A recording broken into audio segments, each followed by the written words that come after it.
बहू बोली, मम्मी जी आज मेरी सहेली ना गांव से आ रही हैं मुझसे मिलने।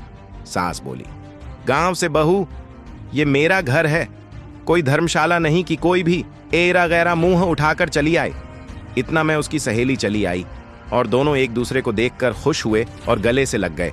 सास बोली, बहू तुम्हारा ये मिलना मिलाया हो गया होना तो जरा इसके पैरों तरफ देख लो।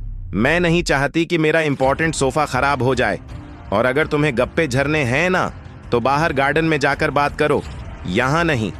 तभी वहां नौकर आता है और बोलता है, मेम साहब खाने में क्या बनेगा, और बहुत जैसे ही खान का ऑर्डर देती हैं तो सास ने बोली, बहू ये मेरा घर है, कोई होटल नहीं जो तुम इसे इतना महंगा खाना खिलाओगे।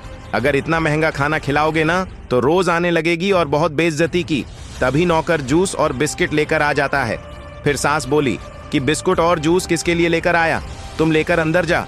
और सास बहू के सुनने लगती है, बोलती है, या कुछ काम से आई होगी। तभी सहेली बोलती है, हाँ आंटी जी मैं काम से ही आई थी फिर से। सास ने सहेली को बेइज्जती की।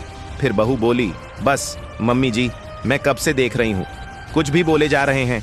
और क्या बोला, अपने गांव से आई है तो गरीब होगी, इसका मतलब ये नहीं होता जो गांव से आता है वह गरीब ही होता है।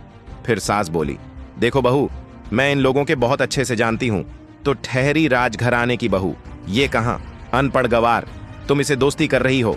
बहू बोली, बस मम्मी जी आप किसी के बारे में जानते नहीं हैं, ना तो बातें ना किया कीजिए।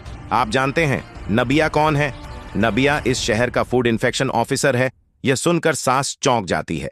सहेली बोलती है, जी मैं यहाँ काम से ही आई थी, लेकिन वह काम आपका था। बहुत टाइम से कॉम्प्लेन आ रहा था जो एक फैक्ट्री है जो खाने में मिलावट आ रहा है, और इत्तेफाक से वो फैक्ट्री शिखा के हस्बैंड को निकली।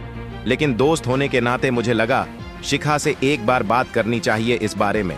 अब मैं खुद वहां पर जाकर जांच पड़ताल करती हूँ कि क्या सच है क्या झूठ है।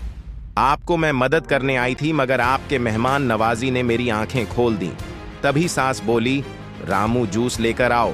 फिर सहेली बोली, बस कीजिए आंटी जी, दिखावे के प्यार ना अच्छा नहीं लगता। फिर सहेली ने कंपनी बंद करने की धमकी देकर चली जाती है, और फिर उसका सास उदास होकर अंदर चली जाती है। तो किसी का कपड़े और चप्पल से जज नहीं करना चाहिए।